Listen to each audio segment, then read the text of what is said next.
የጥያቄ ፕሮግራም ተከታታዮች እንደምሰነበታችሁ። በዛሬው ዕለት ዶክተር ራሄል ባፋን ይዤ ቀርብ ያለው ዶክተር ራሄል እንደምታውቋት የኢትዮጵያ ሶሻሊስት ዲሞክራቲክ ፓርቲ መሪ ነች። በመሪነቷ ለብዙ ዓመት በማገልገል በአንድ ወቅትም የፓርቲዎች ተቃላይ ስብስብ ውስጥ መሪ ሆናም ያገለገለችበት ጊዜ አለ። በአጠቃላይ እንግዲህ ዶክተር ራሄልን ዛሬ ይዘን ቀርበናል። በአጠቃላይ ስለ ሀገራችን ሁኔታና ስለ ድርጅታቸው ወቅታዊ ሁኔታ ያካፍሉናል። በትዕግስት እንከታተላቸው። አመሰግናለሁ። ጤና ይስጥልኝ ዶክተር ራሄል፣ እንኳን እንደገና ለመገናኘት አበቃን ከረጅም ጊዜ በኋላ። እኔም አመሰግናለሁ በጣም። እንደምን አላችሁ አድማጮችም ጋባዥም በጣም አመሰግናለሁ። በጣም ነው የማመሰግነው። እስቲ እንግዲህ ለመጀመሪያ ጊዜ ያው መቼስ መነሻችን የሀገር ጉዳይ ስለሆነ እንዴት ነው በአሁኑ ሰዓት ባንቺ እይታ የሀገራችን ወቅታዊ ሁኔታ ምን ይመስላል? በእውነቱ የሀገራችን ሁኔታ እጅግ አሳሳቢም ነው። አንዳንድ ነገር ላይ ደግሞ ትኩረት ሰጥተንም እንደ ህዝብ ማየት የሚገባን ብዙ ነገሮች አሉ። ከነውጣ ውረዱ ኢትዮጵያውያንም ትከሻችን ሰፊ ነው። ሁሉንም አዳፕት እያደረግን ለመኖር እየሞከርን ነውና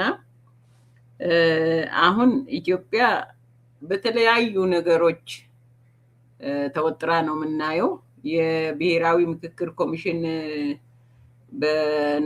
ሲንከባለሉ በነበሩ ችግሮቻችንና አሁንም ደግሞ እያጋጠሙን ባሉ ችግሮቻችን ላይ ተነጋግረን ተወያይተን እንፍታ ብሎ ወደ ማጠቃለያው ወደ መነጋገሪያ ኮንፈረንሱ እየተቃረበ ያለበት ሰዓት ነው። በሌላ ጎን ደግሞ 7ኛው ሀገራዊ ምርጫ ሊካሄድ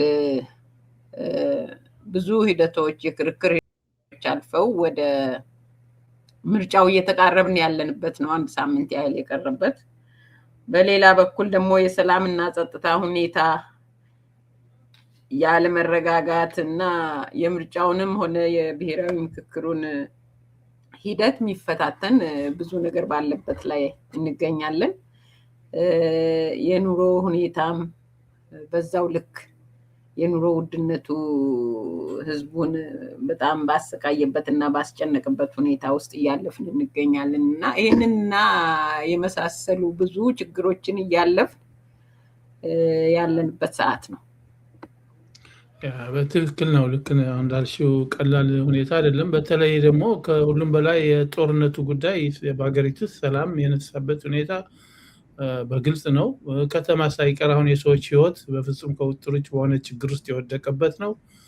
ሌላው ቀርቶ በመንግስት ላይ ያለው እምነት፣ አሁን ለምሳሌ ምክክር ኮሚሽኑ ለረጅም ጊዜ በሰዎች እምነት ያጣ ነው። ብዙም አይጠበቅበት። ይሄ ሁሉ በተደበላለቀበት ሁኔታ ቀላል ሁኔታ አይደለም ያለው ችግር ለመፍታት እና ለመቋቋም። በዚህ አይነት እናንተ ድርጅታችሁ ምን ሁኔታ ላይ ይገኛል? እንዲሁ በአጠቃላይ በኋላ ወደ ዲቴይሉ እንገባለን። ያ አንዳንዴ ነጮቹ ቤኔፊት ኦፍ ዳውት ምሉት ነገር አለ አይደለ? አንዳንዴ ማያስችል በሚመስል ሁኔታም ውስጥ ያስችላል ብለን ገብተን ለሀገራችን እስቲ እንደው ጠብ የሚልም ነገር ካለ መሞከር አለበት የሚል አቋም ያለው ፓርቲ ነው ሶዴፓ። እንደ ሶዴፓ በሰላማዊ ትግሉ የስርዓት ለውጥ እንዲኖር፣ በሰላማዊ ትግሉ በምርጫ ካርድም ደግሞ የህዝብን ፈቃድ ያገኘ መንግስት እንዲኖር የሚሰራና የሚያምን ፓርቲ ነው። ይሄም ከሀገራችን ነባራዊ ሁኔታ ጋር የተያያዘ ነው። ሁል ጊዜ በጦርነት ስርዓትን ምንቀይር ከሆነ ሁሌም በጠመንጃ አፈሙዝ ምንቀያየር ይሆናል። ለምሳሌ ከኃይለ ሥላሴ ወደ ደርግ በመጣበት ጊዜ የንጉስ ኃይለ ሥላሴ መንግስት ይህን ያህል ጦርነት አልከፈተም። ኤኒሃውስ ግን የጦር መሳሪያ የያዙ ወታደሮቻቸው ናቸው በጉልበት ቴክኦቨር ያደረጉት። ስለዚህ ከዛ በኋላ ከደርግ አሁንም በመሳሪያ ነው ህወሓት የተረከበው። ስለዚህ ከወታደር ወደ ወታደር ከወታደር ወደ ወታደር እየሄድን የሲቪል መንግስት ላይኖረን እስከሚችል ድረስ ነው ይሄን ነው። አሁን ከህወሓት በኋላም ያው ብዙ የወጣቶች ትግል ነበረ፣ የህብረተሰቡ ትግል ነበረ። ብዙ ወጣቶችም መስዋዕትነት ከፍለው ያለፉበት ትግል ነው አሁን እነ ዶክተር አብይን ወደፊት ያመጣውና እነ ዶክተር አብይ ሲመጡ ከፓርቲው ውስጥ ሆነንም እየታገልን ነበር ብለው የመጡ አካላት ናቸው እና እንደተለመደው ሁሌም የኢትዮጵያ ትግል መጨረሻ ላይ ማን ነው የሚይዘው? ወዴት ነው የምንሄደው? ይሄ ስርዓት ከተነሳ በኋላ ተተኪው ማን ነው? እንዴት ነው የተዘጋጀው? ለማን ነው የምናስረክበው የሚለውን ነገር ሳናሰላ እየሄድን በ67ም ተቀማ በደርግ በ83ም በህወሓት አሁንም ደግሞ በብልጽግናው ፓርቲ ምክንያቱም እነ ዶክተር አብይም ወደፊት ሲመጡ ምንም ዝግጅትም ስላልነበረ ከውስጥ ቢመጡም ያው የስርዓቱ አካል ናቸው፣ የኢህአዴግ አካል ናቸው፣ ግን ያስኬዳል በሚል የቀጠለ ነው። ከዛ በኋላም አለመዘጋጀት አሁንም ደግሞ ፖለቲካል ጥያቄዎች በፖለቲካል ምላሽ ስላላገኙ የፖለቲካ ጥያቄው ሁሌም በጦር መሳሪያ ይሆንና ፍጻሜውም ጦርነት ይሆናል። አሁን በአማራውም ክልል ያለው ጦርነት ተመሳሳይ ነው። የፖለቲካ ምላሽ የታጣበት ስለሆነ ወደ ጦርነት ተገብቷል። መጨረሻ ላይ ደግሞ ወደ ንግግር ይመጣል። የትግራይም ባለፈው የዛሬ 3 ዓመት የነበረው ተመሳሳይ ነው። በድርድር ሳይቻል ቀርቶ በንግግር ሳይቻል ቀርቶ ነው ወደ ጦርነት የተካሄደው። መጨረሻ ላይ ወደ ንግግር መጣ። ስንት ህዝብ ተጎዳ። አሁንም ተመልሶ ደግሞ ከሌሎች የኢትዮጵያ ክፍለ ሀገራት ጋር ተዋህዶ ተስማምቶ ተናቦ ለመስራት ትግራይ እየተቸገረ ነው። አሁን ወደ ምርጫም አይገባም። እንደዚህ አይነት ነገሮች አሉና ይሄን ለመፍታት ሁሉ ሰላማዊ ትግሉን አማራጭ አድርገን በተቻለ መጠን ዲሞክራሲ እንደው ጭላንጭሉም ቢሆን ወደ መሬት መውረድ ችሎ አማራጭ ለህዝብ ማቅረብ ብንችል፣ ህዝቡ መምረጥ ብችል፣ እንደገና ደግሞ በእውቀት ላይ የተመሰረተ ምርጫ ማካሄድ ብንችል የሚል እሳቤ ይዘን ነው የምንንቀሳቀሰው። በተለይ ምርጫን ስናነሳ እኮ የእያንዳንዱን ቤት የሚነካ ነው፣ የእያንዳንዱን መሶብ የሚነካ ነው፣ የሰራተኛውን ደሞዝ የሚነካ ነው፣ የገበሬውን የሰርቶ አደሩን የአርብቶ አደሩን ማሳ ከብት አትክልት የሚነካ ነው። በምርጫ የሚመጣው ስርዓት እኮ እነዚህን ሁሉ የሚዳስስ ነው። ታጣቂዎችን የሚነካ ነው። የኢትዮጵያን ጦር ሰራዊት የሚነካ ነው። ለምን? የዚህ ምርጫ ተአማኒ መሆንና በመንግስትና በህዝብ መሀል ያለውን አለመተማመን የተሸረሸረውን መደማመጥ መፍታት ከቻለ ሰላምን የሚያመጣ ነው። በአፈሙዝ ደግሞ ችግሮቻችንን እንፈታለን ከሚል እሳቤ በምርጫ ህዝብ በሚሰጠን ስልጣን እንፈታለን ውስጥ ከመጣን እኮ የእርስ በርስ ጦርነትም አይኖርም። የእርስ በርስ መነጋገርን መፍጠር ስለምንችል በዛ መልክ መፍታት እንችላለን ብለን እንሰራለን እንደ ሶዴፓ። ነገር ግን አሁን ባለው ስርዓትም ቢሆን ከብልጽግናም ከኢህአዴግም ጋር ስንሰራ የነበረው ለወንበር ብቻ ሳይሆን ለህዝባችን በፖሊሲ እንደገና በልማት ዙሪያ ኢኮኖሚካል በሆኑ ነገሮች፣ ፖለቲካል በሆኑ ነገሮች ለህዝባችን አዋጭ የሆነውን ነገር ከገዢውም ፓርቲ ጋር ቢሆን ኮምፕሊመንት አድርገን ያንን ፖሊሲያችንን ፕሮግራማችንን እንደው በተሻለ መልኩ መተግበር የምንችለው ራሳችን ስንሆን ቢሆንም ኮምፕሊመንት አድርገንም የተሻለ ነገር ትንሽ ማሻሻል ማምጣት እንችል ይሆናል።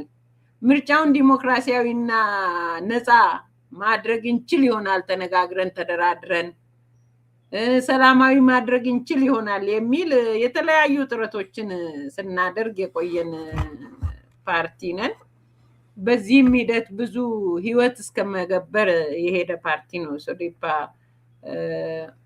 በምርጫ ወቅት ላይ አባላቶቹ እስከመገደል የደረሱበት፣ ቤተሰብ እስከተገደለ ድረስ የተካሄደ ነው ሙሉ ቤተሰብ እና በዛ ሁሉ አልፈን ያንንም በህግ አግባብ እያየን በጦር መሳሪያ ሳንመልስ በሰላማዊው መንገድ እየፈታን የመጣን ፓርቲ ነን እና በዛ አግባብ ነው የምናየው። ዲፕሊ የሀገራችንን ጥቅም ነው የምናየው።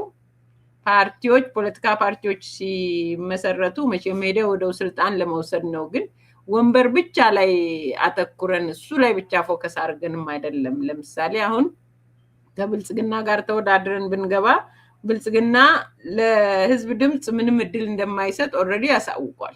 ይሄን ያህል እናንተ ሲምቦሊካሊ መርጠናል ለማለት ኑሩ እንጂ እኔ ይሄን ያህል ወንበር ለዚህ ፓርቲ ሰጥቻለሁ፣ ይሄን ያህል ወንበር ለራሴ ወስጃለሁ፣ ይሄን ያህል ወንበር ደግሞ ይወዳደሩ ብያለሁ አይነት በጣም ለአንድ መንግስት፣ ለአንድ መሪ፣ ለአንድ የህዝብ ኃላፊነት እና ተጠያቂነት ላለው ስርዓት ማይመጥን ነው። በዛ መልኩ ተቀምጦ እኛ ብንገባም ለምሳሌ መንግስት የመሆን ወንበር ላናገኝ እንችላለን፣ ግን ሐሳቦችን በተሻለ መልኩ ወደ ጠረጴዛ ማምጣት እንችላለን። ፓርላማው ሁሉ ጊዜ የማጨብጨብና የጠቅላይ ሚኒስትሩን አካሄድ ብቻ ከመጠበቅ ሐሳቦችን፣ ግባቶችን መስጠት ለዛ ስርዓትም ያገለግላል፣ ለህዝቡም ያገለግላል፣ እንደገና ደግሞ ፍትሃዊም ያደርጋል መድረኩን እና በዛ መልኩም ቢሆን ማገዝ እንችላለን። እንደገና አንድ ጊዜ የሚደረስ ላይሆን ይችላል፣ በፕሮሰስ የሚመጣ ስለሆነ የስርዓት ትክክለኛው የህዝብ ስልጣን የሚሰጠው ስርዓት ለውጥ እስከሚመጣ ያንን ፕሮሰስ ቀስ በቀስ እየሄድንበት ብንጠብቅ ይሻላል የሚል በጣም ሰፊ አካሄድና ምህዳሩንም በዛ ልክ አስፍቶ ያየ ፓርቲ ነው። በእንደዛ ነው የምንንቀሳቀሰው። በጣም ጥሩ። እስቲ ወደኋላ በዚህ ላይ እንመጣበታለን። እስቲ ወደ እናንተ መግለጫ እንሂድ። መግለጫችሁ ያው በኢትዮጵያ ህገ መንግስትና ዓለም አቀፍ ሰብአዊ መብቶች ድንጋጌዎች ላይ የተመሰረተው የዜጎች የመምረጥ የመመረጥ የህግ መንግስታዊ መብት በቴክኒካል ችግሮችና የሀብት ምክንያት ሊድበሰበስ አይችልም የሚል ነው መሪ ቃል ያስቀመጣችሁት መግለጫው ላይ። ምን ማለት ነው? ጥሩ ጥያቄ ነው ይሄ። መቼም ዜጎች የመመረጥና የመምረጥ ህገ መንግስታዊ መብት በህግ የተከበረ ነው። ኢትዮጵያ የተቀበለቻቸው የዓለም አቀፍ ሰብአዊ መብቶችና ዲሞክራሲ ድንጋጌም ላይ የተቀበልነው ነው እና ይሄ ምንም የማያሻማ ነው። ነገር ግን ከምርጫ ቦርድ ጋር ባለን ክርክር የኢትዮጵያ ፌደራል ከፍተኛ ፍርድ ቤት ያይ ነበርና ክርክሩ ከኛ ጋር ሳይሆን ከተወሰኑ ግለሰቦች፣ ቡድኖች ነበሩ። 6 የሚሆኑ የሶዴፓ ፓርቲ አባላት እና ከነሱ ጋር ምርጫ ቦርዱ በነበረው ክርክር ምርጫ ቦርዱ አመዘጋገቡን ክሊር ባልሆነ መንገድ እንዲያስተካክል፣ ምርጫ ቦርድ እንዲያርም የሚል ነገር ተጻፈ። ምርጫ ቦርዱ እንዲያርም የተባለው ነገር በውሳኔው ላይ በጣም ክሊር ሳይሆን እንዲሁ አሻሚ ሐሳብ ያለው ነው። እኛ እንደ ሶዴፓ የመተዳደሪያ ደንብ አለን። እንደገና የምርጫ አዋጅ 6211/2011 አለ። እጩ ፓርቲዎች እንዴት እንደሚያቀርቡ፣ ማን ፈርሞ እንደሚያቀርብ፣ በማን ኃላፊነት እንደሚጸድቅ አለ። ያንን ፕሮሰስ ተከትሎ ነው ሶዴፓ ያስመዘገበውና እነዚህ ሰዎች የሶዴፓ 4ቱ የሶዴፓ ስራ አስፈጻሚ አባላት ስለነበሩ ከነሱ ጋር የመነጋገርና አንዳንድ ነገሮችን የመፍታት እሳቤ ነው ፍርድ ቤቱ ይሄን የወሰነውና እንድትነጋገሩ የሚል ምርጫ ቦርድ ጠየቀን። ምርጫ ቦርድ ሲጠይቀን እንዴት እስቲ ነገሩን እንይ ብለን የፓርቲ አባላትም ስለሆኑ ለማርገብ ፈልገን አነጋገርን። እኛ ባልተገኘንበትም ስለሆነ ነገሩ እንደገና ደግሞ 309ን እጩዎች እና ፓርቲውን የሚጎዳ ውሳኔ ስለሆነ ያስተላለፈው ፍርድ ቤቱ ባልተገኘንበት ይሄ ነገር ጣልቃ ገብተን ልናይ ይገባል። የተወሰነው ደግሞ ምርጫ ቦርዱ ያስተካክል፣ አመዘጋገቡን የሄደበትን ትክክል አይደለም ያስተካክል የሚባል ነገር ነውና የተሰጠው። ምንድነው ምርጫ ቦርድ የተሳሳተው? ቦርዱ ደግሞ እኛ ላይ ወስኖ ይሄ ፍርድ ቤቱ እንደዚህ ስላለኝ የፍርድ ቤቱን ውሳኔ እስካላስቀየራችሁ ድረስ ቀጥታ አስቀይሩ የሚል ነው የጻፈው ደብዳቤ። ካላስቀየራችሁ እጩዎቻችሁን የምንሰርዝ መሆኑን የሚል ማስጠንቀቂያ ላከና እንዴት ነው የምናስቀይረው? አሰራር ላይ የተበላሸ ነገር አለ ፍርድ ቤቱ ካለ ያንን ቦርዱ አያስተካክል ብለን ነው ወይ የምንጠይቀው። አስተካክሉ የተባላችሁትስ ነገር ምንድነው ሲባል ክሊር አልነበረም። ለማንኛውም ከናንተ ጋር ያልተስማሙ የአመራር አባላት ስላመለከቱ ከነሱ ጋር ተነጋግራችሁ እንድታቀርቡ ነውና ሽማግሌ ሰይመን እንነጋገር ቦርዱ ቢሮ የሚል ሐሳብ አቀረቡ። እሺ ብለን ሄደን ከሽማግሌዎች ሽማግሌ ሁለት ምረጡ ተባለ። ሁለተኛ መርጠን ከፓርቲው ላክ። እነዛ ግለሰቦች መላክ አልፈለጉም። 2 ቀን የኛ ሽማግሌዎች ጠብቀው ተበተነ። ታሪኩ ረጅም ስለሆነ ነው ለሚዲያ አይሆንም ሜቢ። ከዛ በኋላ ግን ወደ ፍርድ ቤት ስንመለስ ከዛ እኛ ፍርድ ቤት ሄደን አሳገድን። ይሄ ነገር ትክክል አይደለም፣ የኛ እጩዎች እንዲታገዱ ብሎ መምጣት የግለሰቦች ጉዳይ በተለይ ከምርጫ ጋር አይገናኝም። የፓርቲ የውስጥ ጉዳይ የአስተዳደራዊ እና ቴክኒካል ነገር ከሆነ አይገናኝም እና እነዚህ አንደኛ የህገ መንግስቱ ከለላ አላቸው። እጩዎቹ ኦልሬዲ ስክሪን ተደርገው ምርጫ ቦርዱ አረጋግጦ አጽድቆ በፊርማና በማህተሙ ለህዝብ ይፋ አድርጓል። ከዛ በኋላ ልዩ የእጩ መብት አላቸው ህገ መንግስቱ ያከበረላቸው። ክስ እንኳን ወንጀል ውስጥ ቢገቡ ገደብ አለው። ያ እጩ ካልሞተና ራሱ ካለቀቀ በስተቀር ደረጃዎች አሉና ይሄ ራይት አለው እና በቡድን ለተፈጠረው ነገር የዜጎችን የኢንዲቪጁዋልስ መብት መንካት አግባብነት የለውም ብለን ፍርድ ቤት ሄደን ጣልቃ መግባቱንም ጠይቀን ጉዳዩ እንደገና እንዲታይ ብለን አሳገድንና ለማሳገጃው ሰዓት ላይ 2 ቀን ነው ቀጠሮ የተሰጠን። ሚያዝያ 26 አሳግደን ለ28 ቀጠሮ በተሰጠው የማስፈራሪያ 1 ገጽ ደብዳቤ ምርጫ ቦርድ ልኮ በጠበቃው ላከ።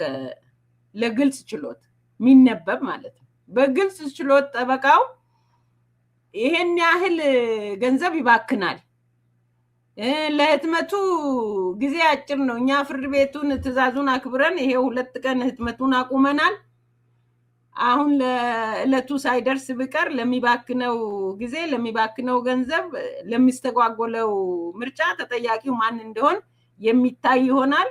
ይሄ እግድ ካልተነሳና ስራ ካልጀመርን ከፍተኛ ችግር ውስጥ ቴክኒካልና አስተዳደራዊ ችግር ውስጥ ገብተናል የሚል ማስፈራሪያ ደብዳቤ ተነበበ። እኛ ምርጫ ቦርዱም እነዛ ከሳሾችም ያው ይግቡ እነሱን ቀጥታ ስለሚመለከት ትክክለኛ ፍትህ ለመስጠት መግባት አለባቸው የሚል ኮመንት ተሰጥቶ በቃ ጣልቃ ለመግባት በቀረብንበት ይሄ ተባለና ዳኞቹ ተደናግጠው በቃ ይሄን ነገር ማከራከር አስቸጋሪ ነው፣ እኛ ለማንኛውም ተነጋግረን መተን ውጤቱን እነግራቸዋለን ብለው ሲሉን ቢያንስ የተከራከሩበትን ሰነድ ስጡንና 10-15 ደቂቃ አንብበን እኛ የቃል ክርክር ማድረግ እንችላለን ስንል ይሄም አይቻልም ተባለ። ኦኬ ካልተቻለ እንግዲህ እንጠብቃለን ብለን ገብተው ሲወጡ እኛ በነበረው ውሳኔ አጽንተናል፣ አሁን ጊዜ ስለሌለ ይሄን ማየት አንችልም የሚል ነገር አስተላለፈ። አሁን እዚህ ጋር የተላለፈው ከግለሰቦቹ ሰብአዊና ዲሞክራሲያዊ መብት በላይ ለህዝባችን ደግሞ አማራጭ ከማሳጣትም አልፎ እስካሁን ቅስቀሳውንና ክርክሩን ሲያካሂድ የቆየውን የእጩ መብት መሬት ላይ የጣለ ውሳኔ ሲሰጡ ምክንያት ያደረጉት የማተሚያ ጊዜ እጥረትና የአስተዳደራዊ ችግር እዛ ሄደው ምርጫ ለማስመረጥ ካርዶችን ቦታው ላይ ለማድረስ በቀኑ ለማስኬድ አንችልም የሚል ነገር ነው። ማይመጣጠኑ 2 ነገሮችን አወዳድረው ነው ያቀረቡት። ያንን ለመግለጽ ነው ያስቀመጥነው። እዚህ ላይ በተለይ ደግሞ የዲሞክራሲ ምህዳሩ በጣም መጥበቡን አሁን በነገርሽን ደረጃ ይገለጻል። ሌሎችም ብዙ ጣውረዶች እንዳሉበት ነው የሚገመተው ከሌሎችም እንደሰማነውና ይሄ ዲሞክራሲ ደስ ምን ያህል ነው በስፋት ሲታይ በብዙ ነገሮች ሊተረጎም ይችላልና ያንን በደንብ ግልጽ ማድረግ ቢቻል። በዋናነት እኮ አንድ ሀገር ነፃ የህግና የፍትህ አካላት ከሌሉት የዲሞክራሲ ተቋማት እንደው መሬት ላይ የእውነት ገለልተኛና ነፃ ካልሆኑ አስቸጋሪ ነው። የዲሞክራሲ ተቋማትም ኃላፊነታቸውን ለመወጣት እኮ ችግሮችም ሲኖሩ ደግሞ እንደዚህ አይነት ችግር ውስጥ ጣልቃ ገብቶም ለመፍታት የፍትህ ስርዓቱ በጣም ወሳኝ ነው። አሁን የፍትህ ስርዓታችን ገለልተኛ ሆኖ ነፃ ሆኖ የመዳኘት የማየት ነገር ቢኖር ለሀገራችን ዲሞክራሲ መሰረት መጣል ይቻል ነበር። እኛ አሁን ያጋጠመን ለምሳሌ ፍርድ ቤት ስንሄድ በኢትዮጵያ ደረጃ እስካሁን የነበረው የምርጫ ቦርድ ችሎት የሚባል ችሎት ይሰየማል። እሱ በፌደራል ከፍተኛ ደረጃ በከፍተኛ ፍርድ ቤት ደረጃ ላይ ብቻ ነበር እስካሁን የነበረው ሶዴፓ እስከተከሰሰበት ጊዜ ድረስ። ግን ልክ የሶዴፓ ክስ መጥቶ የከፍተኛ ፍርድ ቤቱ ሲወስን ከፍተኛ ፍርድ ቤቱ የምርጫ ችሎት ስለሆነ ብዙ ጊዜ እኛ እንደ ፓርቲ ለማመን እንቸገራለን፣ የቦርዱ ስለሆነ ኮኔክሽኑም የዛን ያህል ስለሆነ። ስለዚህ ወደ ጠቅላይ ፍርድ ቤት ይግባኝ ስንጠይቅ ወደ መደበኛው ነው የሚሄደው የነበረው። ወደ ሰበር ስንጠይቅ ወደ መደበኛው ነው ይሄድ የነበረው እና ያ ሲሆን አትሊስት በተሻለ መልኩ ፍትሃዊነቱን ጠብቆ የመሄድ ነገር ይታይ ነበር። አሁን እኛ ከከፍተኛ ፍርድ ቤት ይግባኝ ጠይቀን ጠቅላይ ፍርድ ቤት ስንሄድ ያጋጠመን ያው መደበኛው ሰበር ጠቅላይ ፍርድ ቤት ነበረ። ሁለት የመጀመሪያውን ችሎት የመጀመሪያውን ሄደን አውርተን ለሁለተኛው ችሎት ተቀጥሮ ያስቀርባል ጉዳያችሁ ቅረቡ፣ ሰኞ ነው የታየው የካቲት 2 ቅረቡ፣ ከዛ በኋላ እግዱን ሮብ ውሰዱ ተባል። ያንን ለመውሰድ ሮብ ስንሄድ አልደረሰም። ለሐሙስ ጠዋት ተቀጠረ። ሐሙስ ጠዋት እኔ ከጠበቃው ጋር ሄጄ ነበር። አነጋገርኩ መሃል ዳኛውን። በ10 ደቂቃ ውስጥ እንሰጣቸዋለን ተፈርሞ እስኪያልቅ ነው ጠብቁ ተባል እና 1 ሰዓት ሆነ ስንጠብቅ። ከዛ ወደ ችሎቱ ገብተው አይ የምርጫ ቦርድ ችሎት ይቋቋም ስለተባለ ማየት አንችልም፣ መስጠት አንችልም፣ ይቅርታ ተባል። ከዛ በ1 ሳምንት ጊዜ ውስጥ የምርጫ ቦርድ ችሎት ጠቅላይ ፍርድ ቤት ላይ ተደራጀ። ከዛ ስንቀርብ ደግሞ እነሱ አንድ ጊዜ ያከራክረው አይ እኛ ይሄን ጉዳይ አናይም፣ ወደ መደበኛው ይመለሳሉ። መደበኛው አልቀበልም አለ ወደ እነሱ። መሀል ላይ ጠቅላይ ፍርድ ቤት አቤት ብለን ፕሬዝዳንቱ ቢሮ መደበኛው ይኸው ተባለ። በዚህ ጭቅጭቅ ምሬት መደበኛው እሺ ብሎ ተቀብሎ በቃ አያስቀርብም፣ እንግዲህ ባለፈ ሳምንት ያስቀርባል እግድ ይጻፍ ብሎ የመራው ዳኛ ማለት ነው። ያው ዳኛ አያስቀርብም ብሎ ፋይሉን ዘጋው። ለሰበር ጠየቅ። የመጀመሪያ ቀን ቀረብን። አይ የሰበር ምርጫ ቦርድ ችሎት ስለሚቋቋም ጠብቁ፣ በ1 ሳምንት ጊዜ ውስጥ ይደራጃል ተብለን ወደ ቤት ተመለስን። ልክ በሳምንቱ ተደራጀ። በዚህ መልክ እየሄደ ታማኒነቱን አጣ። ይሄ ራሱ ፍትህን አያሰፍንም። የፍትህ መጓደል እንደ ሀገር ሊፈታ የሚገባ ችግር ነው። ከዛ በኋላ ደግሞ መሬት ላይ ያለው የዲሞክራሲ መሰረት ይናጋል። ለምን ነፃ አይደለማ። ገለልተኛ የዲሞክራሲ ተቋማትን በሌለን ችግር ውስጥ ሆነን የፍትሁንም ስናጣ ቶታሊ ይሞታል። እዛ ውስጥ ነው የገባ ነው።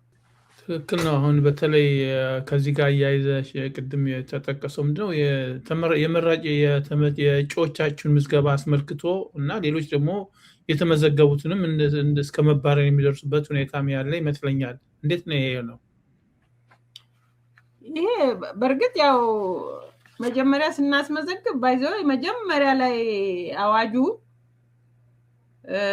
እጩዎችን የመመዝገብ ኃላፊነት እኮ ለምርጫ ቦርድ ነው የሰጠው። የምርጫ ቦርድ ሰራተኞች ይመዘግባሉ። እነሱም የሚመዘግቡት ደግሞ በየምርጫ ክልሉ ነው።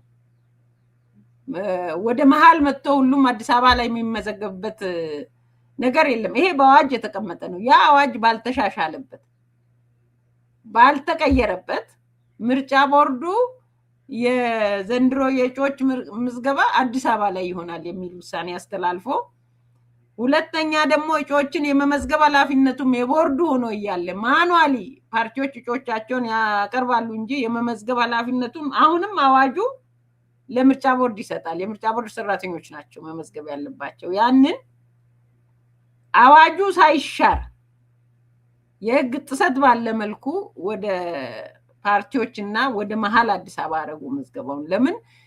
ቴክኖሎጂው ተገቢ ነው፣ ያንን መፍጠር ይችላል ምርጫ ቦርድ። ምክንያቱም ከዓለም ውስጥ ነው ያለነው፣ ደሴት አይደለንም እና ቴክኖሎጂውን መጠቀሙ ጥሩ ነው። ቴክኖሎጂውን ግን ተግባራዊ ማድረግ ያለበት በአዋጁ መሰረት በራሱ ሰራተኞች አሟልቶ መሄድ አለበት።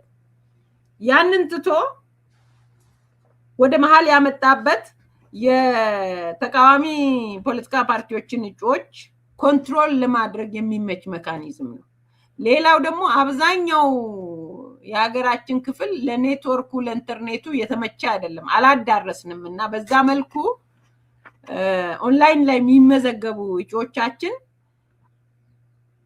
ሁሉ የፋይዳ መታወቂያ የላቸውም። ቢኖራቸውም ደግሞ ኔትወርኩ ስለሌለ በዛ በተሰጠ ጊዜ ውስጥ ተመዝግበው ወደ የፋይዳ ቁጥራቸው ገብተው ወደ ሞባይላቸው የኦቲፒ ቁጥር ሄዶ ያንን ደግሞ ለመዝጋቢ አድሚን ልከው መመዝገብ አይችሉም። ያንን በ3 ደቂቃ ውስጥ በኋላ ወደ 5 ደቂቃ ከፍ ብሏል፣ በዛ ውስጥ ማጠናቀቅ አለባቸው። ያ ፌል ያደርጋል፣ አይችሉም በዛ በኔትወርኩ ችግር ምክንያት። በዚህ ስክሪኒንግ አብዛኛው ፓርቲ 50% ያህል ሳያስመዘግብ ቀረ። እኛ ለምሳሌ ካቀረብነው እጩ ውስጥ 57% ሲመዘገቡ 43% አልተመዘገቡም። በዚህ በሲስተም ችግር ምክንያት፣ በኔትወርክ ችግር ምክንያት። ይሄም ሆን ተብሎ የተሰራ የመቀነሻ መንገድ ነበረ፣ የቦርዱ ገለልተኛነት ካለመኖሩ የተነሳ። ሁለተኛ ደግሞ የህግ ጥሰቱም ከአዋጁ እና ከህጉ በላይ ነው የሄዱበት። መመሪያም ደንብም ቢያወጡ በአዋጁ መሰረት እንጂ ከዛ በወጣ መልኩ መሄድ ይሄ የህግ ጥሰት አለው እና በዛ መልክ ነው የሄደው ምዝገባውም ሁሉ እና ከተጀመረ እስካለቀ ድረስ ታማኒነቱን ያጣ የህግ ጥሰት ያየንበት ነው ፕሮሰሱ የነበረው። በዛ ምክንያት ነው መግለጫችን እነዚህን ሁሉ ለመነካካት የሞከረው። ኦልሬዲ ተመዝግበው ደግሞ በአሟልተው ከተመዘገቡ በኋላ እንደገና እጩዎች የተባረሩበት ሁኔታም እንዳለ ነው የምገምተው እና እንዴት ሆነ? አዎ፣ በዚህ ፕሮሰስ አልፈው 309 ከተመዘገቡ በኋላ የምርጫ የዲሲፕሊን ስነስርዓት ስምምነታችንን ፈርመናል። የእጩ ለውድድር በሚቀርብበት የሚወጣበትን የፓርቲውን ሰንጠረዡ ላይ የሚይዝበትን ደረጃ እጣ አውጥተናል። የሚዲያ ክርክር ለማድረግ እጣ አውጥተን ተከራክረናል። ቦርዱ ራሱ እየጠራን የሚያከራክረው መድረክ አለ። ደግሞ ቦርዱ እየተገኘ እኛን ከእጩዎችን ከዛ እያስወጣ ግን እየጠራ ያከራክረን ነበር። እዛ ላይ ቅስቀሳው ላይ እስከ ትላንትና ቀን ድረስ እንድንቀሰቅስ ወጣችኋል የላችሁም አይልም። በፍርድ ቤት ነገሩ ተይዟል። ያለ አግባብም ስለሄደ ደግሞ ህገ መንግስታዊ የእጩዎች መብት ይከበራል ብለን እናስባለን። በዚህ እንሞግታለን፣ እንከራከራለን። ይሄ ውሳኔ እስከሚያገኝ ድረስ ደግሞ እንደማንሰረዝም አምነን ነው ስንሄድ የነበረው። በእርግጠኝነት ያየነው ነገር ምንድነው? አሁን ሰበር ላይ ስንደርስ እነሱ ኦልሬዲ ከምርጫ ዝርዝር ሶዴፓን እና እጩዎቹን አስወጥተው ለህትመት ልከዋል ዝርዝሩ። ስለዚህ ሰበር ላይ የህግ ክፍተቱ ታይቶ ለኛ ሊወሰን ሲል የሚያስታውቀው ምንድነው? ሰበር አጣሪ የህግ ጥሰት አለ፣ የታች ፍርድ ቤቱ ያለ ስልጣኑ ነው ያየው። ከፍተኛ ፍርድ ቤት ይሄንን ጉዳይ የማየት ስልጣን የለውም። ስልጣን ሳይኖረው ስለፈረደ ስለወሰነ እና ይሄን ነገር ተቀብሎ ስላስተናገደ ትክክል አይደለም። ያንን ጠቅላይ ፍርድ ቤቱን መወሰኑ አግባብነት የለውምና ይሄ ነገር መታየት አለበት ብሎ ነው ወደ 5 ዳኞች ሰበር 5 ዳኞች የመራው። ሰበር ዳኞች 5 ዳኞች ደግሞ ግንቦት 10 ላይ ፋይላችንን ወስደው ካዩ በኋላ 10 ላይ አከራክረውን 11 ላይ ቀጥረው የምርጫ ጉዳይ ስለሆነ እንዲያውም ነገም ባይቀጠር እያልን ቀጥረው አነጋግረው አከራክረው 12 ላይ አከራክረው ከዛ በኋላ ምንድን የሆነው ፖለቲካል ውሳኔ መሰጠቱን የሚያሳየው ምንድን ነው? 12 ላይ መዝገቡን ዘግተናል፣ አያስቀርብምም አይሉም።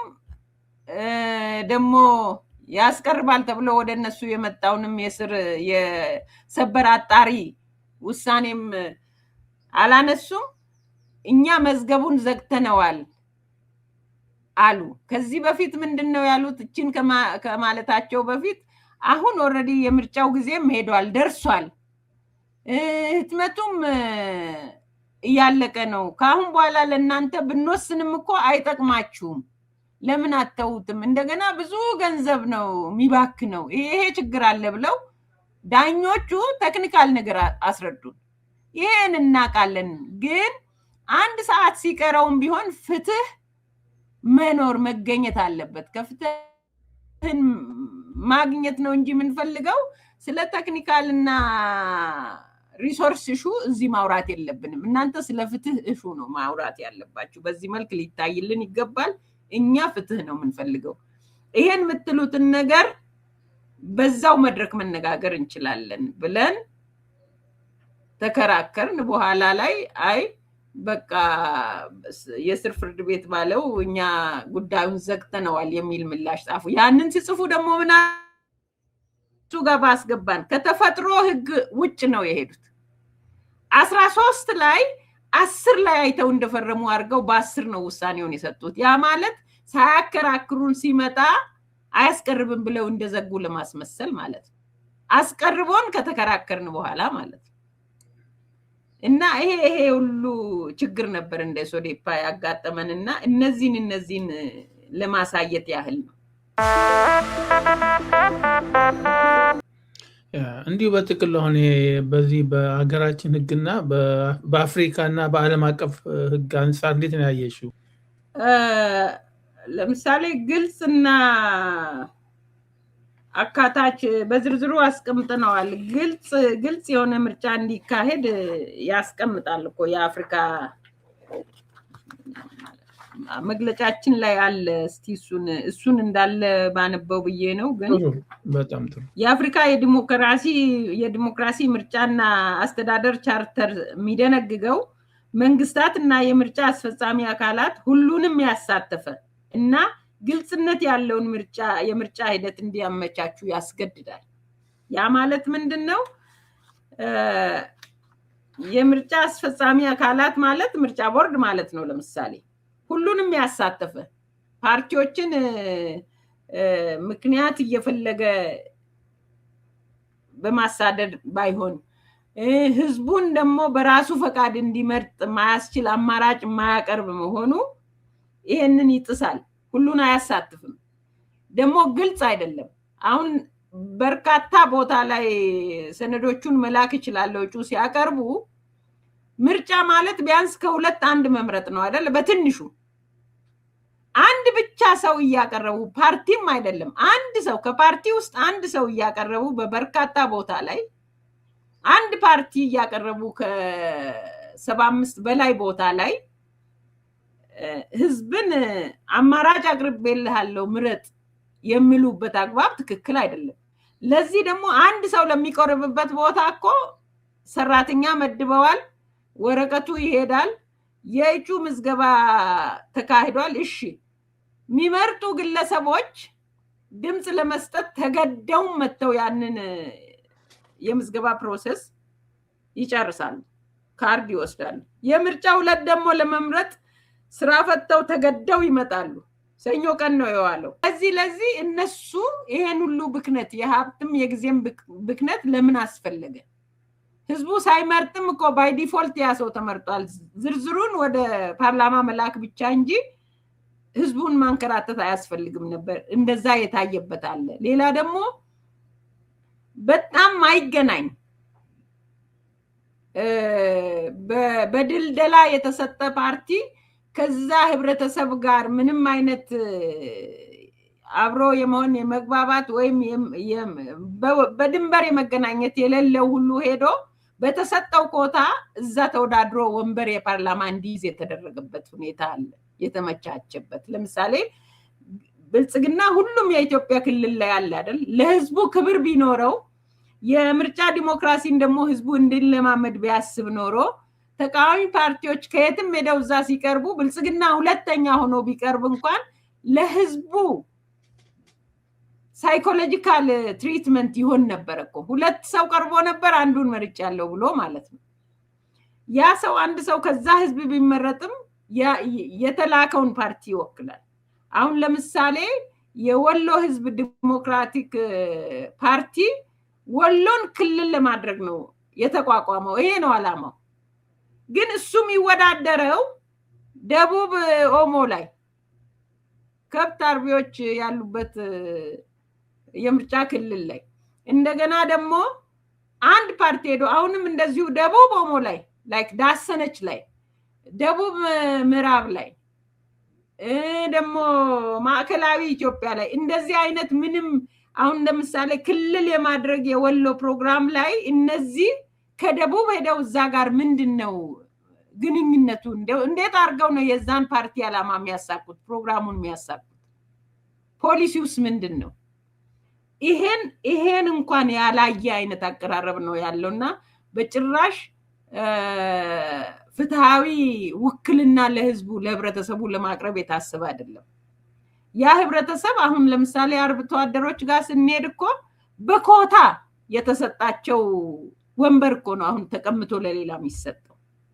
እነዚህ ነገሮች ኮንሲደር ያልተደረጉ ናቸው። የዚህ የምርጫ አካሄዱ በዚህ ልክ መሆኑ አመኔታ ያገኘ ስልጣኑን ለፈቀደው የሚሰጥበትን ፕሮሰስ አስተጓጉሏል። ይሄ መስተካከል አለበት።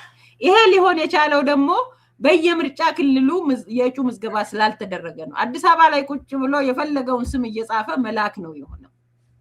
ይህ ሊሆን አይገባም። የአዋጅም ጥሰት አለው እና ይሄ ይስተካከል፣ ይታረም።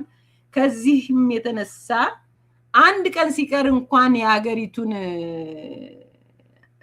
ችግር የሚፈልበት እንጂ ይሄን ቴክኒካልና አስተዳደራዊ ምክንያት ብቻ እያቀረቡ ምርጫውን ባልተፈለገ መንገድ መውሰዱ ትክክል አይደለም እና እነዚህ ዙሪያ ላይ ያጠነጠነ ነው። አሁን በሙሉ ያነሳሻቸው ነጥቦች ጠቅልለው የሚሄዱት ብዙዎች የሚሉት ላይ ነው። ምክንያቱም አንደኛ ያለው መንግስት አምባገነን ነው፣ ከመጣ ጀምሮ የሚያሳየው ጸባዊ ሆነው።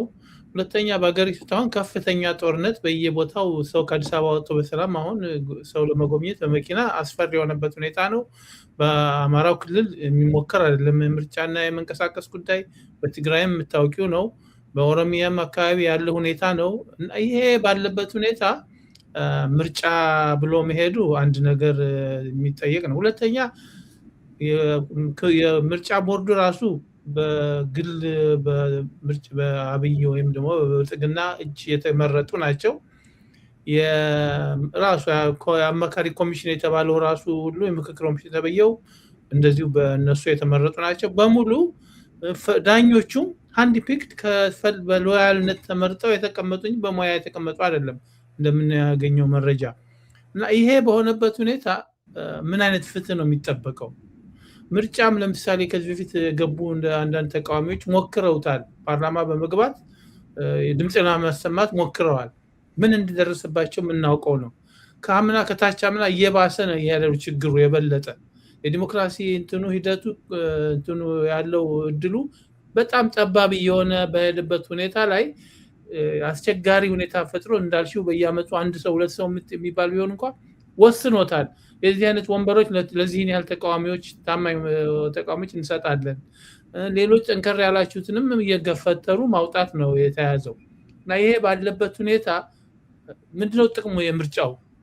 እንዳውም እውነት አስመስሎ የተደረገ ምርጫ ነው የሚለውን ስም ሰጥቶ ለውጭ ፍጆታ ካልሆነ ለሀገሪቱ የዕጣ ፈንታ ችግሩን እያባባሰ የሚሄድበት ሁኔታ ነው። ያም በመሆኑ ነው አንዳንድ ሰዎች እንደ መፍትሄ የሚጠቁሙት ሁሉንም የባለድርሻ አካላት አንድ ላይ ቀርበው በግልጽ የሚነጋገሩበት ጉባኤ፣ የሚወያዩበት ጉባኤ፣ አገሪቱ አሁን ካለችበት አስቸጋሪ ሁኔታ እንዴት ትውጣ፣ ምን መፍትሄ የተሻለ ነው ወደሚለው ካልሆነ ይሄ በአምባገነንነት በምርጫ ስም መቀጠሉ አገሪቱን ወደ ገደል ይከታታል እንጂ መፍትሄ ሊሆን አይችልም የሚል አስተያየት አለና ብዙዎቹ አሁን የጠቀሳቸው አሁን ሰዎቹ ከሚሉት የዛ ውጤት ነው የዲሞክራሲ መጥፋት ውጤት ስለሆነ እንዴት ነው አንቺ የምታየው ይሄንን?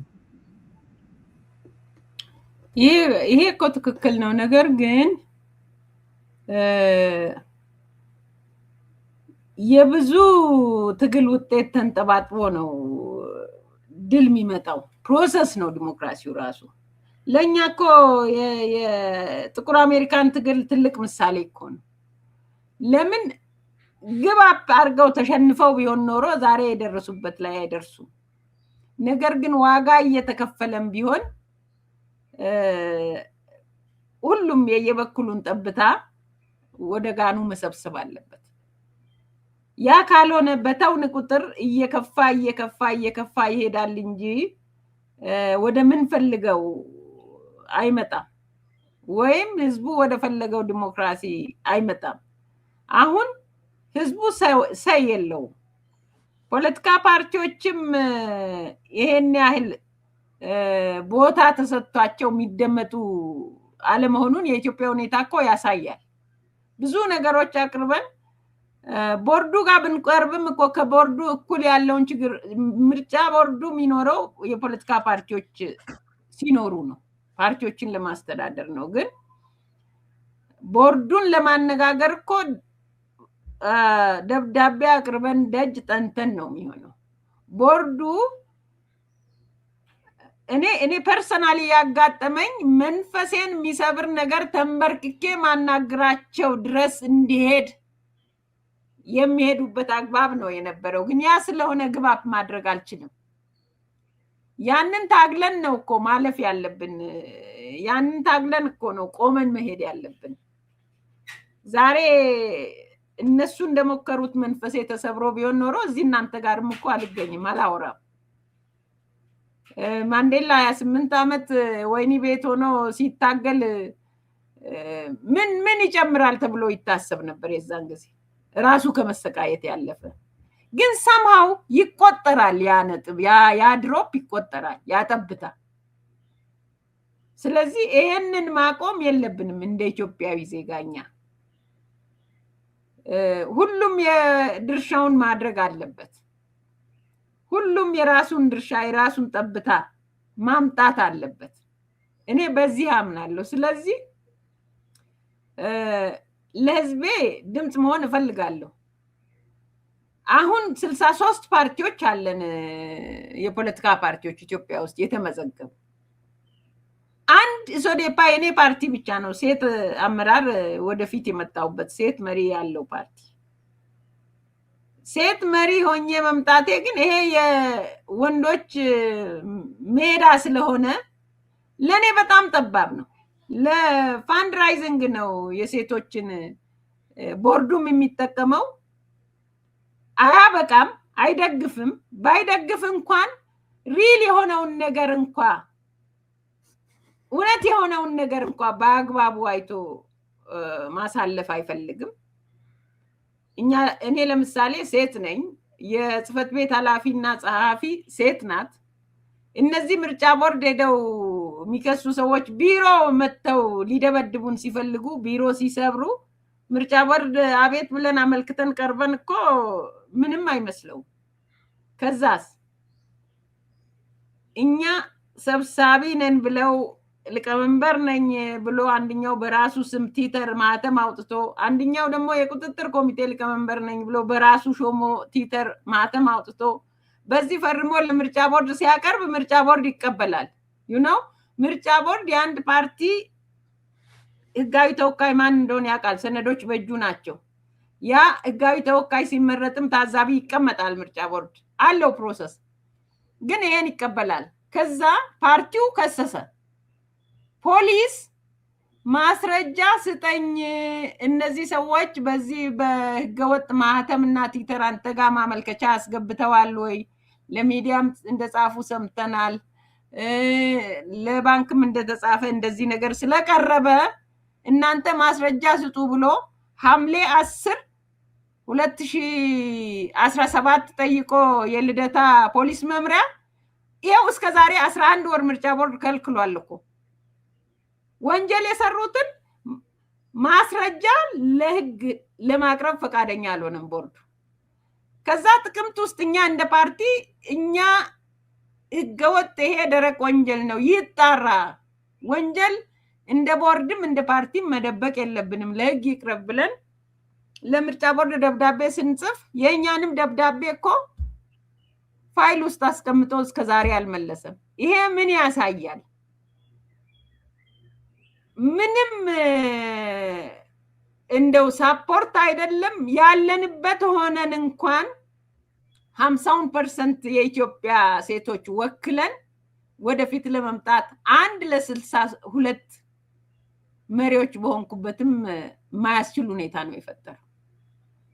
የሰብሳቢዎች ስብሰባ ምናምን ሲኖር እኮ በዚህ ሁሉ ውስጥ አንድ ሴት ነኝ የምገኘው። ከዛ ግን እኔ ካልተወገርኩ ከዛ አሁንም የሴት ፓርቲ ሴት የመራችበት ፓርቲ ስለሆነ የፕሮፌሰር በየነ ለረጅም ዓመት የመሩት ፓርቲ ነውና ራሄል በመራችበት ጊዜ ነው ከምርጫ የወጣ ነው እንዲሉ ስለፈለገ ነው ምርጫ ቦርድ። ራሄል በመራችበት ጊዜ ነው እንደዚህ ሆኖ። ስለዚህ ሴቶችን ወደፊት አታምጡ አታብቁ የሚል መልእክት ያለው አካሄድ ነው የሄዱት። ግን ይሄ ሊሆን አይችልም። በዚህ ነው መታገል ያለብን። አሁን ምን ይጠቅማል የምትሉት ነገር እኮ ይገባኛል፣ ግን ይጠቅማል። ምን ይጠቅማል ይሄን ያልኩ ጊዜ እኮ ነው መንፈሴን የሰበሩት ያንበረከኩኝ ማለት ነው። በዚህ ብታዩ ደስ ይለኛል። በጣም ጥሩ ነው፣ ይገባኛል ያመጣጥሽ። ችግሩ ሁሉ ጊዜ ይህንኑ በማድረግ የሚመጣው ለውጥ አልታይ እያለ ነው። ምክንያቱም ከአመት አመት ይደከማል። መስዋዕትነት ስንት ዓመት ነው መስዋዕትነት የከፈላችሁት? ችግሩ ግን እየባሰ ስልጣን በአንድ ሰው እጅ የተቆጠረ ውስጥ በአንድ ግሩፕ ውስጥ እየሆነ እንዳልሽው 40-50 ድርጅት ይባል እንጂ 5-6 አትበልጡም ጀንዊን ድርጅቱ። ሌላው እንደዚሁ ተፈልፍሎ የተቀመጠ ነው የሚባለው።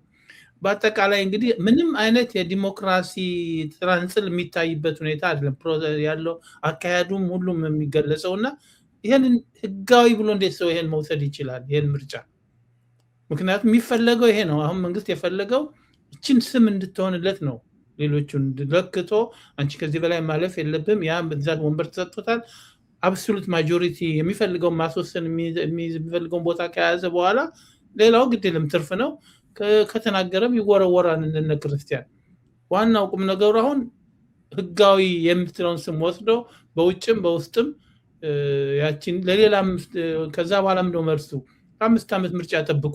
በምርጫ አሸንፍ ያለው ከዛ በኋላ ስልጣን አለኝ ማንዴት አለኝ እንደፈለኩ አደርጋለሁ ይቀጥላል። የዛሬ 5 ዓመት መጥ ደግሞ the same thing ነው የሚደረገውና ለዚህ ነው ይሄ the same problem የማይሰራ ታክቲክ ሁልጊዜ የምንጠብቅ ከሆነ ጊዜ እናንተ እንዳናጠፋ ብዙ ውድ ሰዎችንም በቀላሉ ጊዜያቸውን እና ህይወታቸውን የሚያባክኑበት ሁኔታ እንዳይፈጠር ነው ስጋቱና እስቲ ከዚህ ጋር አጠቃለሽ አብረሽ መልእክት ከዚህ ጋር የምትሰጪው መልእክት ካለ የቀረ አብረሽ አጠቃልልና ትላለን።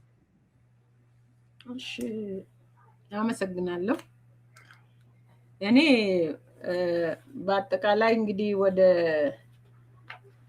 ወደ መዝጊያው እንዳስቀመጥ ነው የሚመለከታቸው ድርሻቸውን እንዲወጡ አስቀምጠናልና ሁሉም የየድርሻውን መወጣት አለበት ብለን ነው ምናምነው። እኛ ጋር ይሄ ትግል የተጀመረው እኮ እስካሁን ከ1958 ከነ ጀነራል መንግስቱ ንዋይ ጊዜ ጀምሮ እኮ ነው ስንታገል የመጣ ነው። እስካሁን የኛን ብቻ አትዩ፣ በጣም የኢትዮጵያ ህዝብ ዋጋ የከፈለበት ነው እና በዚህ ምርጫውን ትክክለኛ ታማኒና እንደው ቅቡልነት ያለው ለማድረግ እኮ ምርጫ ቦርዱ በአዋጁ መሰረት መተግበር አለበት። ይሄ ቴክኒካልና ፋይናንሻል ኢሹ ዋና ጉዳይ መሆን የለበትም። በአዋጁ አግባብ መሄድ አለበት። ይሄንን ጉዳይ ደግሞ ምርጫ ቦርዱ ቀጥታ ተጠሪ የሆነለት ፓርላማ ማየት መቻል አለበት። ፓርላማውን የሚተካ ህዝብ ፈቅዶ የሚያመጣው ስርዓት እየመጣ ስለሆነ ለዛ አስፈላጊውን ፕሮሰስ ታማኝነቱን የጠበቀ ነገር ማረጋገጥ ከዚህ ከፓርላማውም እኮ ይጠበቃል። ፓርላማውም ላይ እኮ አቤቱታ አቅርበን ያልተሰማው አሁንም የአንድ ፓርቲ ፓርላማ ስለሆነ እኮ ነው። ብዝሃ ፓርቲ ስርዓት እኮ ለሀገራችን ያስፈልጋል እና ይሄንን በተመለከተ ማየት ያስፈልጋል። በዋናነት ደግሞ የጠቅላይ ሚኒስትሩ ቢሮም ይሄንን ጉዳይ ማየት ያስፈልጋል። ተአማንነት ያለውን ምርጫ ካላካሄደ ምንድነው ጥቅሙ ለሀገሪቱ? ተአማኒ ምርጫ ማድረግ እኮ ብዙ ችግሮቻችንን ይፈታል። ያንን ማየት ማስቀደም ኢትዮጵያንና ኢትዮጵያውያንን ሀገራቸውን ማስቀደም ያስፈልጋል እኮ ሁሉም የፖለቲካ ፓርቲዎች እና በዛ አግባብ መታየት አለበት። እነሱ የሚወጡት ነገር መኖር አለበት። ሰብአዊ መብት ኮሚሽንም ደግሞ በዝምታ ማየት ሳይሆን ሰብአዊ መብቱ ተጠብቆ መራጩም ተመራጩም ድምፁ የሚከበርበት ሂደት መሆኑን ሁሉ መከታተል ማየት ያስፈልጋል። ችግሩ ለኛ ነፃ ዲሞክራሲያዊ የዲሞክራሲ ተቋማት መጥፋታቸው ነው። ገለልተኛ ነፃ የሆኑ ይሄንን ስል አንጻራዊ ነፃነት እንኳን ያላቸው ቢኖሩ የተሻለ ይሆን ነበር። ይሄን የማጣታችን ችግር ነው። ሀቀኛ ተፎካካሪ ፓርቲዎችም ደግሞ ሂደቱን መከታተልና ይሄ ሰላማዊና ፍትሃዊ በሆነ መንገድ ሐሳብን በሚያፎካክር መልኩ ህዝባችን ተረድቶ ዕውቀት ላይ የተመሰረተ ምርጫ እንዲያካሂድ እኮ በዚህ ሂደት ላይ ሁሉም ተፎካካሪ ፓርቲዎች በተለይ ሀቀኛ ተቃዋሚ የፖለቲካ ፓርቲዎች መሳተፍ ይኖርባቸዋል። በዛ መልኩ ሁለገብ ተሳትፎ ካደረግን እየቀረፍን መሄድ እንችላለን። በእኛ በኢትዮጵያውያን ኮንቴክስት እኮ ከሀገር ውጭ ያላችሁም ሀገር ውስጥ ያለንም እጅግ በርካታ መስዋዕትነቶችን የሚከፍሉ ሰዎችን ያፈራች ሀገር ናትና በዛ ሁሉ ውስጥ መተን ጠብታዎችን ሰብስበን ወደ አንድ ድል ካላመጣን ቁጭ ብሎ መጠበቅ መፍትሄ አይሆንም። ወይም ማክረፍ አንችልም። ምናኮርፈው በማን ላይ ነው? ኢትዮጵያን ለማን ትተን ነው? ኢትዮጵያ ላይ እኮ ነው ኩርፊያው የሚመጣውና ይሄን ነገር መፍታት ይኖርብናል። ምርጫን ስንመለከት ማለት አቃተን። ለዚህ ነው ምርጫ እኮ የህሊና ታሳሪዎችን ይመለከታል። በሀገር ውስጥ ደግሞ እንደ ሀገርም እኮ እስር ቤት ያልገቡም ብዙ ታሳሪዎች አሉ በየቦታው። ይሄንን ይመለከታል። ታጣቂዎችን ይመለከታል። ገበሬውን፣ አርሶ አደሩን፣ ላባደሩ፣ ወዛደሩን፣ ሰራተኛውን ይመለከታል እና ሁሉን የሚነካካ ነገር ስለሆነ ነው ዝም ማለት ማያስፈልገውና ሁላችንም የድርሻችንን እንወጣ። እንደ ሶዴፓ ኢትዮጵያውያንና ትውልደ ኢትዮጵያውያን ሁሉ ሀገር ውስጥ ያሉም ከሀገር ውስጥ ያልሆኑ ውጭ ሀገርም ያሉ ሁሉ ብዙ የደገፉን አይዟችሁ ያሉን በሐሳብ የደገፉን ያበረቱን አሉና ሁሉንም ማመስገን እፈልጋለሁ። የሁላችንም ግብአት ትፈልጋለችና ሀገራችን በያለንበት የየድርሻችንን ጠብታ ነገር ከማዋጣት ወደኋላ እንዳንል በአክብሮት እጠይቃለሁ። አመሰግናለሁ። በጣም ነው የማመሰግነው። አሁን የሰጠሽው አስተያየት በተለይ መጨረሻ ትክክል ነው። የተለያየ ሀገሪቱን ወደሚፈልገው አቅጣጫ ለመውሰድ የተለያየ ትግል ይፈልጋል። ሁሉም በሚያምንበት በበኩሉ የሚሸርገውን ጠጠር ይወርውር ነው። እንዲሁ ችግሩን ብቻ ማውራቱ ዋጋ አያመጣም። የሚችለው ሁሉም ይታገል፣ ባመነበት ይታገል ነው። በትክክል ነው። እኔ ማምንበታለሁ። እንግዲህ በሌላ አጋጣሚ ደግሞ በቅርቡ በጥሩ ሁኔታ ወይ በተሻለ ሁኔታ ሆፕፉሊ እንደገና ተገናኝተን ለመወያየት እንሞክራለን። ስላደረግሽልኝ ትብብር በጣም አመሰግናለሁ። አመሰግናለሁ። የኢትዮ ጥያቄ ፕሮግራም ተከታታዮች ከዶክተር ራሄል ጋር የነበረን ቆይታ ብዙ ነገሮችን ለመረዳት እንደቻላችሁ ገምታለሁ። ወደፊትም በማቅረብ እንደዚሁ ተጨማሪ መረጃዎችን ተጨማሪ ሀሳቧና ተሞክሯን ታካፍለናለች። እስከሚቀጥለው ሌላ ፕሮግራሞች እስከምንገናኝ ደህና ሁኑ። አመሰግናለሁ።